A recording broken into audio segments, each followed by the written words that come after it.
Hello and welcome back into the Hair Press Box. We are back from our couple of week hiatus, paying attention to the other side of the sports world. As I said on Twitter, we are back now, and we'd like to spend this episode catching up on a few of the bigger events that have taken place in the last couple of weeks that we did miss, and then we'll get into some current affairs, and we'll see where this episode leads to. First big event that we missed was the NWSL Championship, in which the Portland Thorns defeated the NC Courage to win championship, to not allow the Courage to win their back-to-back championships. Took place in Orlando.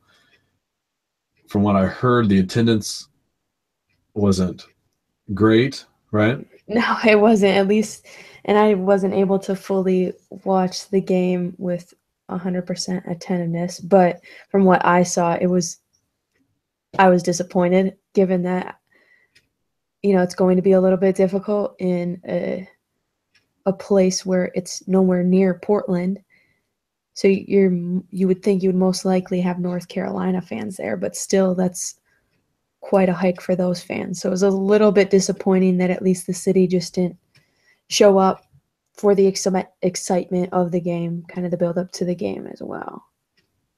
Yeah, I think Chris Henderson's tweet was anything under 10,000 he's disappointed with. Right. And I don't remember the exact number, but that's it had to have been.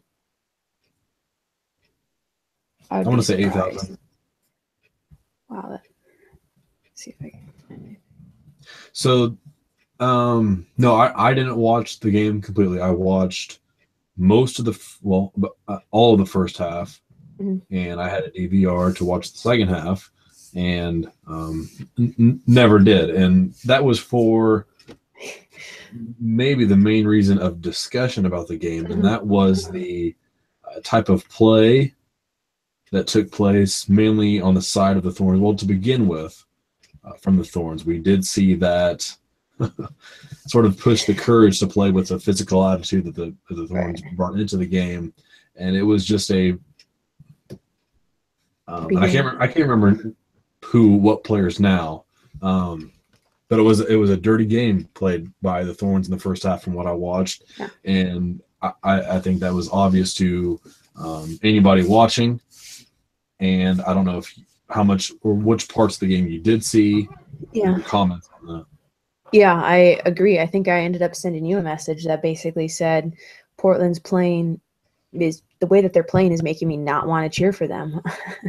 And I think the chippiness, and I guess I wasn't really necessarily paying attention to Portland this year, so I don't know if that's just how they play or if that was something that they just kind of brought into play in the sense of they were going to force the issue and see what they could kind of get away with. So I don't know if it was a combination of that's how they play and the ref let it go too. And that's been a consistent thing throughout this season, is just the lack of skill at the reffing level for the NWSL has been really called into question, especially by me, and I know by others. So to have them just essentially not control, I don't want to say control the game, but at least get it under control, get it under where it's not tackling each other and going right at their ankles and taking them out. Yeah. One thing, and this was mentioned in the game during the broadcast, was that Mark Parsons had mentioned that he had told his team to be more physical, be more aggressive in this game. So your comment about, was this what their team was, or was just hey, it's a championship, let's change the game plan, to be more aggressive? I think it was that where the coach stepped in and wanted their coach to push the issue, one of his team to push the issue, and we saw that. And that, what you had said about you're not really sure if you wanted them to win anymore. From my perspective, I went into the game not caring who won, just good game, make this worthwhile to watch. Right. But that turned into not happen. Me, I would rather see have seen the courage put away from that. Right. Especially losing, Taylor Smith going down with an injury. Yeah. Another player that I think had to leave the game because of it. Zerboni got banged up during the game. Mm-hmm. Yeah. I think that there's a difference between how they played in a way that they could have played in a more aggressive way. I don't think it needed to be as chippy as it was in order for them to be able to play aggressively. Mm-hmm. So that was disappointing to see. But I think North Carolina finally, second half, I think it was, they finally were pushing back a little bit more. So then that's why I ended up still cheering for Portland. Also because I called Portland to win that game. For once I get it right. So I might just ride this one out for a really long time. So you might just have to deal with that. Because it's the one game that I'm going to get right. That I got right. Okay, that's fine, I guess. On the so for to talk about, just to bring up the men's game, real quick, that me and my roommate Marcus, Marcus, we had talked about what they would kind of need to do to bring in more viewers, and one of the things we said is that if they were more aggressive, if you saw guys almost coming to fist fights on the field because of how aggressive they're playing, we thought that would bring in the American crowd to watch, as opposed to the European crowd, who maybe is more focused on the tactical skills of the players and watching the game develop, where we need some sort of excitement to draw the short attention span of the American into the game. Looking now at the girls' side of things and watching this game, where does that factor in? Do you think this was from does this type of play attract a different audience? Kind of to address your first point in the fact of that you think that the men's side, it being more aggressive, and that's going to draw in fans. You kind of look at the NHL and the NFL, for instance. Both of them are very much up in your face, aggressive, and the NFL is they're losing viewership for whatever reason that may be. There's a lot of factors that go into that one, especially as of late, and the NHL really hasn't taken a hold. So as far as playing more aggressively, bringing that, or hoping that that's going to bring in fans, I don't know if I agree with that one. I could see that being a possibility. I think that the way that the men's game is played is, in a way, and this is going to be a big word, atrocious, because they get tapped and they go down holding their ankle, and 2 seconds later they're sprinting down the field. Okay, so you're right, and if they play it like that, that's a huge turnoff. That's a huge turnoff for me. Right, exactly. But what if you do have guys actually getting drilled and having a good reason to go down, and the fact that they are probably just broke every bone in their body? That's something that's going to burn. I'm going to turn that on. Right. Him and I watched the championship game because whoever it was, Columbus and I don't know, Seattle, I don't even know who's good in that league. Seattle. They were going at each other. And it was enjoyable to watch, even from somebody who despises the men's game. Right. And I think, and you're making the point there by saying that, or my point, that what I said earlier is that there's a difference between playing aggressive and playing the way that Portland did in that game. Portland and North Carolina, I guess. Now you're to the women's. Yes. So I'm still going to bring it back to the men's in a little bit. But I think that it's different. I think that there's a different way of playing than what they did in what we called aggressive. I would say that played, I guess I don't have a great word for it outside of just the overall game being chippy. I kind of want to say that it was kind of a cop-out way to play the game, that they were just kind of better at being chippy, but I do believe that talent-wise they matched up really well. So I don't think that they needed to necessarily play chippy like the way that they did. So I don't think the way that they played, that shouldn't continue, both sides. There's no way, because that's not going to draw fans. I think as far as the American fan base, So we kind of take a look at what's the majority sport right now that's being watched. You see the NFL that's decreasing, but if you take the NBA and the NFL, what makes people watch that? Extreme athleticism.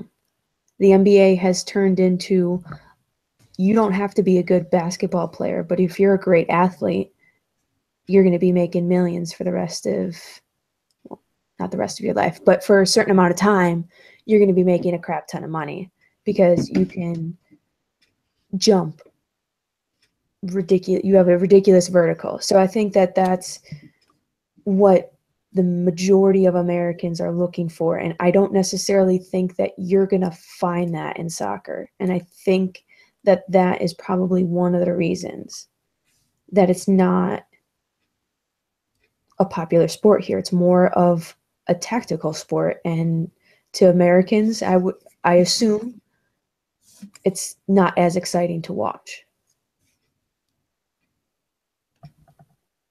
So I don't think that's the way that the game should progress. The female game should progress. I don't know if I didn't mean to lead you into that trap thinking that I wanted to be more physical. No, I didn't. No, I don't. I think not to the extent of chippiness. I think that it's physical in and of itself. I think that there are some games where they're just physical. Mm-hmm. And take a look at Rachel Daly, the way that she plays. She's being aggressive, but she's not being chippy, in my mind.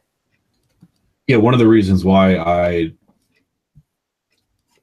started to follow women's soccer was because I had never really got into the sport, so I didn't really, it was tough for me to follow in coming to the fork in the road of deciding if I was going to pay attention more to the women's game or the men's game. It was an easy choice to go to the men's because of their play. It was more tactical, in my opinion. It was slower paced, but it was easier to pay attention to, easier to understand, digest as I'm watching it, and it was a lot less of the embellishment that you see in a men's game. Right. Not as many flops, and the fouls were actual fouls. So, no, me saying that, asking about if that is going to help the game at all, I don't think it helps at all. And you're at the league. Every team should stay away from that. Like you said, there are teams that will be known for that more than another team. Right. Yeah, and that's just the nature of the sport. That's just the nature of any sport. Is you're always going to have a team that's always going to be just a little bit more aggressive than the other, and that's just how they play. Mm-hmm. I did mention from that game that Nicole Zerboni got hurt, but today was her first USWNT game. She got her call up as a 30-year-old, made her U.S. national team debut, and what a great story from the NWSL perspective, a true product of that league, who had never really been on this national spotlight, and with her outstanding play this season, which received praise from us here on this podcast, she earned herself a spot on that team, much deserved. And even though she completely whipped on her first touch of the game today, she had a solid performance after that. And it'll be interesting to see if and where she does fit in with this team moving forward. You obviously are going to have some of these players who probably just make an appearance just for the sake of it. And like I said, she's earned the spot. We'll see how much time in the future she earns. Yeah, I think going back to one of our earlier episodes, you had to put her down on paper as an MVP for the NWSL. And I think soon after that, when we were going through who should be called up to the next camp, I do believe I had mentioned her. And we had kind of had a discussion about that, and in the hopes of that it wasn't just a one-time thing. If we're going to call her up, let's get her on the squad and let's keep her there, especially if she performs at the way that she did in the NWSL. So it's good. I'm glad she got her call up. But I hope that it's not just a one-time deal, because I think she's earned it. Yeah, definitely. Another player that I noticed today was, well, obviously noticed, and she probably won't have to do anything for me to notice, but Sophia Huerta looked very good on the back line as an outside back, which is great news for the U.S. to find potentially a defensive starter for the bigger tournaments. The way she played today, I think she will have her name in the hat. All right. I wasn't able to catch any of the game, but I'll believe you. Good.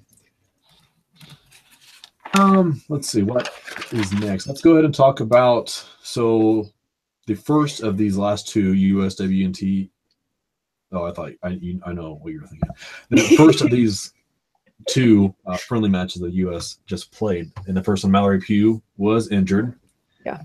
There have been storylines about the team playing on turf. This is not the first time we've heard about this issue about injuries being caused by the turf.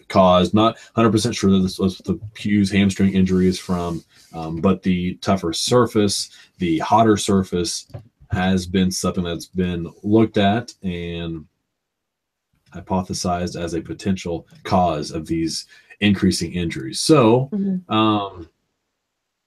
and I don't have, a percentage of stadiums that the U.S. has played on or college teams of what they play on. We know a couple of professional teams play on turf. And so that just brings up something I wanted to ask you. And maybe as I hear you answer this question, I'll think of my own opinion because I haven't really thought of anything yet. So we've made these strides within the NWSL and professional soccer, the U.S. team in a national viewpoint.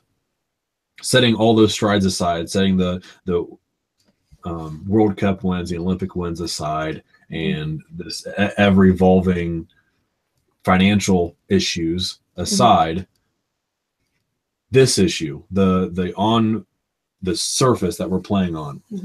What does this tell you about where we're at with U.S. American soccer? Is it something that's holding us back? How big of a barrier would it be to cross that and somehow find only natural grass surfaces? Or is this a sign that we're talking about this issue, that maybe all the other bigger issues are sort of under the rug or taken care of for now? Well, that is a very big question to tackle in a short amount of time. But to kind of address what you just said there at the end, if we find only natural grass fields to play on, it can't be that difficult to find a field in the U.S. that is natural grass. And I guess overall, to answer your overall question of, where does this put U.S. soccer in kind of this battle that they've had? And I don't know, I tweeted about it. I don't know if you saw it, but we're 2 years later and we're still playing on turf. We're 2 years removed from the World Cup, where it's the biggest stage for soccer and you're playing on one of the worst surfaces that you could be playing on for the sport. So it's kind of just like, here you go, we don't really care what surface you play on. We're going to throw you here and here to play. Go and see what happens. Now, does Mallory Pugh's injury happen if we're on natural grass? Who knows? We don't. But at the same time, if we're on natural grass and that happens, are we asking, oh, is it because of the natural grass? No. Most likely no. So no, definitely not. Right. We're still at square one. I get that it's a friendly, and I guess I'm okay in the sense of that it's a friendly, but even when we were going through the rankings of the NWSL stadiums, I had mentioned in at least one where I gave them a terrible grade because it's turf. So, and Seattle's got that, I don't even know what it is. Seattle's got like that black stripe down the side. It looks like part of a track field, just in the middle of their soccer field. And I just don't get it. Maybe I'm wrong. But I think we're back at square one. And it's essentially having to refight a fight that we started 2 years ago. It's just kind of the story of women's sports in general.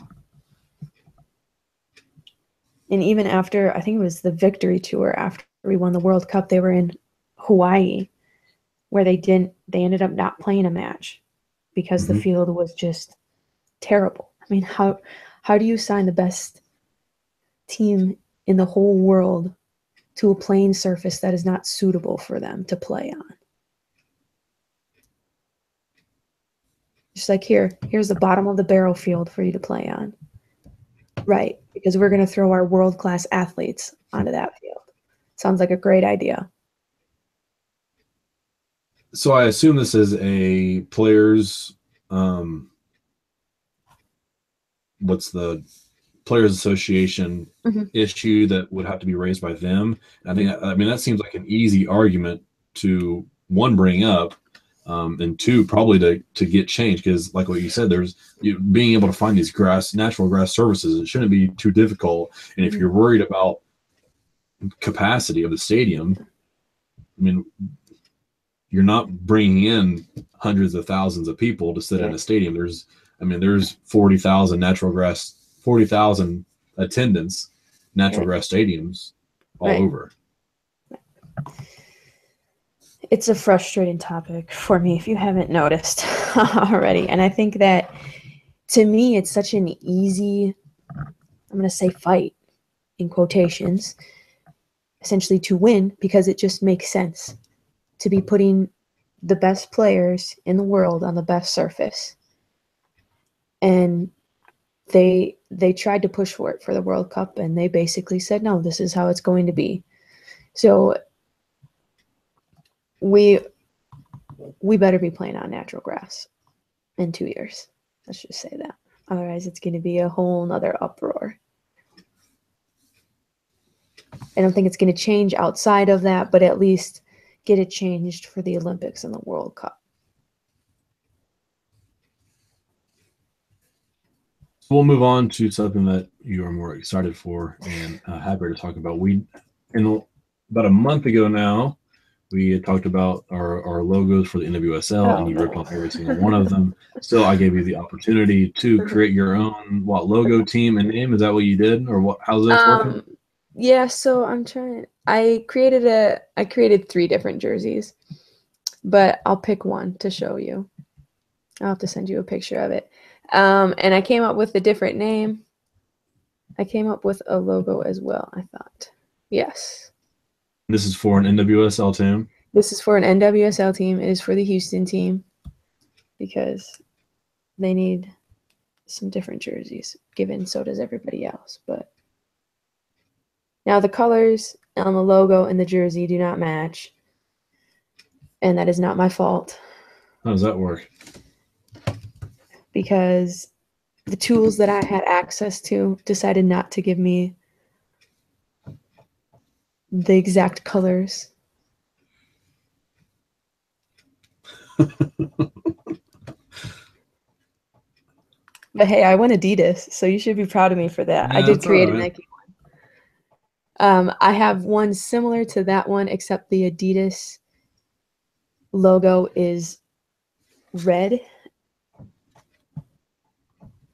I just did that because that's pretty much the city of Houston's color. Mm-hmm. With the orange and blue? Yeah, I wanted it to be gold, more of a gold color, but it's just not working. It just didn't work, and it looked bad every time I did gold, so I just reverted back to what they had. Okay, so you have let's describe this here. So you starting off with a sort of an upside down egg shape. This is for the logo. Upside down egg shape with a soccer ball at the bottom of that shape. Inside of the egg shape are diagonal orange, should be gold stripes. Should be gold. Four of those, 4 bars. And inside it has a small buffalo logo at the top, with buffs in Houston inside the egg shape, and that's your logo for the jersey. Light blue sleeves, Light blue. and then an orange torso with blue blended in towards the bottom of this orange torso jersey with blue numbers and blue lettering. So the buffs came from. So I did a lot of research on this. Okay. All right. I spent a good amount of time after you told me that I needed to come up with a new logo. So it comes from the Buffalo Bayou, however you really pronounce that word. From what I was reading, you can pronounce it either way. So either way, I'm right. It's just this main part of Houston. It's kind of a big deal. There's a whole park area associated with it and everything. And so I named it after that. I really didn't want to put buffaloes on there, so I thought buffs was a better idea than buffaloes. And it also kind of goes. And you didn't want to put the female version of buffalo, right? Sorry. What? No, I mean you didn't, right? I mean you didn't want to name them the Houston Cows, right? Right. Yeah. Right. But I was doing more research on it, and I ended up coming across there was a team called the Houston Buffaloes. It was a baseball team back in the day. It was associated with the Cubs, minor league for the Cubs and the Cardinals at one point. So I thought it was pretty cool just to kind of pay a little bit of a tribute to an old team that they had in the city. And then the buffalo, the meaning of buffalo, or kind of, I guess, the idea behind the animal, endurance to overcome and great emotional courage. And I just thought that described the team perfectly. So it just made sense. Yeah, I approve. How is your jersey better than the Dash's current jersey? It's just better. I'm not saying it's better. That's a lie. I shouldn't say that it's better because okay, so rank your team name and jersey. Oof. Given the story behind it that I came up with it, I'll give it a B-. I have a couple of other names that I thought of too, but I didn't think that it suited them well enough. What were they? Houston Magnolia. It's a flower. So that's really intimidating. A flower. It's like a buckeye. And then I had eagles because Houston is where essentially the space station is, where one of the space stations, and it's where they launched the rocket to land on the moon. And when he landed, he said the eagle has landed. So I thought that would have been cool, but eagles is a very overused mascot, so I didn't want to go that route. Had the Lone Stars. It's kind of typical of a Houston or a Texas team, so I didn't want to do that. And then I was trying to play around with, just because they're kind of nicknamed the Space City, but I really didn't come up with anything outside of that. The Houston Sallies, named after Sally Ride, the first female astronaut. That was number 3 on the list, actually. Sally's? Yep. So no, well, it was going to be Houston. I was going to do Houston Ride, but I did more research into that because I was like, that would be so cool. I would be on board for that one. But she mostly worked out of Florida, so I was like, it would have been fine. I figured you were going to say that was your reason why, because she wasn't based in Houston. Mm-hmm. So that was the only reason. They'd still be talking to that Houston space station, right? Where communications go out of Florida too. Right, but it just made more sense in my mind. Okay, well, thanks for all your hard work, and I'll take it that you're giving yourself C's across the board, so not much changes for that jersey. But I mean, is that like it's a little bit better? Yeah, it is. It's a step in the right direction. Okay, so I went from it was a C- across the board to a C across the board. C's. Yep, that's an improvement. You got to start somewhere, right? Yeah, exactly. So a week and a half ago, 2 weeks ago, Excel Sports tweeted out being a stan, right? Have you heard of being stan for someone? Comes from some guy's name named Stan that was such a huge fan that he was such a big fan that being a big fan was named after Stan. So Excel Sports tweeted us out about pretty much asking you which female athlete would you stand for, no matter how she played or what she did. And I want to know who you would put under that category for you. There's many people. I have guesses. I have the ones I read from that tweet. I think the first one to comment was Hope Solo. Is that I didn't even. That was not even my first thought, but yeah, I would throw her in there. That was not a first thought, but yeah. Okay, so my two, I think I have two and two only. Okay. You want to guess who those are? So are we going with people who, I guess, how do I want to put this? Are we doing essentially like our favorite players, or is it just? No. I would say, okay, so the two that I put, So my first guess would have been Huerta, but from what you guessed for me, I don't know about that. Like, I feel like it needs to be someone different than that. It's not Sophia. That's what I didn't think so. Daly? Yep, there's one. I have two. Okay, Daly and Ratcliffe? Nope. Damn.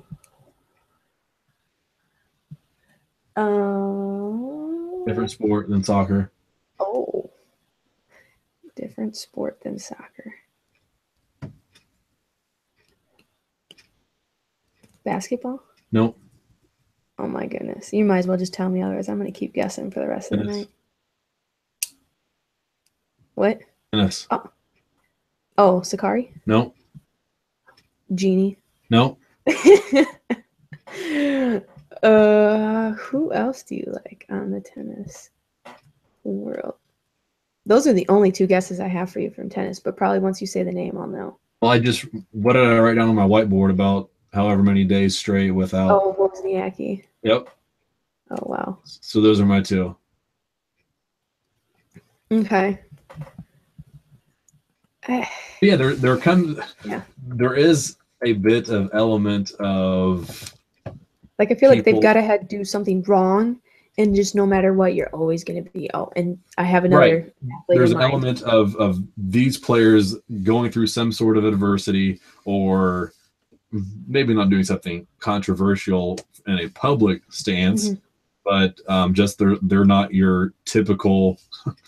They're not your typical run-of-the-mill athletes, I guess, is what I would say about that. So I would say Wozniacki's kind of run-of-the-mill. I mean, besides the fact that she went, 3 or 4 years with not being good and people doubting her and falling from number one to whatever she was, 30th in the world, 36th in the world. I mean, she was a Eugenie Bouchard. That's very true. 2-3 years. I've already forgotten about it because she's become a winner. Yeah, right. And I was there through the hard times, so that's why true. I'm saying this is why. Yep, she was one of those two that I listed. Yep.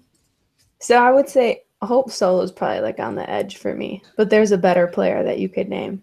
On the edge, so Hope Solo is 2. Hope Solo is like, if I had to pick 2 players, she's probably 3. Well, she's probably 2. Let's be real. So is Hagen there? But see, again, we're going with like she's always going to be my favorite player. So is that going to just be she's number 1 because she's always going to be my favorite player? So no matter what. Yeah. Okay. So then in that case, Hope is 3. So there's somebody else at 2. Mm-hmm. And she plays what sport? Tennis. Oh, Venus Williams. Serena Williams. Do you really not know? Maria Sharapova. Mm-hmm. Sharapova up to number 57 in the WTA rankings after winning her Open title. She moved up 29 spots. Still 5 spots behind Maria Sakkari. Just wanted to let you know Sakkari did break the top 50, Mm-hmm. I saw and that. she was celebrating on her Instagram story. Well, not celebrating, but she did post that she broke the top 50. Yep. She was up for breakthrough of the month in September and shot of the month as well. So pretty cool to see her moving up the charts as still a 23-year-old. So Yeah. I'm sorry to rain on your Maria Sharapova parade, but I have makes nothing sense. against Sakkari. I will cheer for her as much as I can.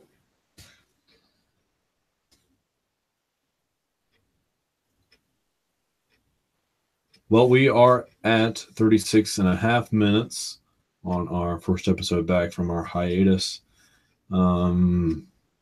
We got through some things. We can go through the rest on Thursday. Mm-hmm. Nothing else too big that we can't wait in a few more days to talk about. Agreed. Yeah, one thing I did put on this list that I don't think maybe I sent to you, maybe you didn't see it, but I did have a name for potential new WNBA teams as one team relocates. There was an article on XL Sports about 3 other cities that maybe are next for the WNBA. And I had an idea for a nickname there. I will talk about that on Thursday. As for this episode, we are finished here. Thanks for stopping by the Hero Press Box.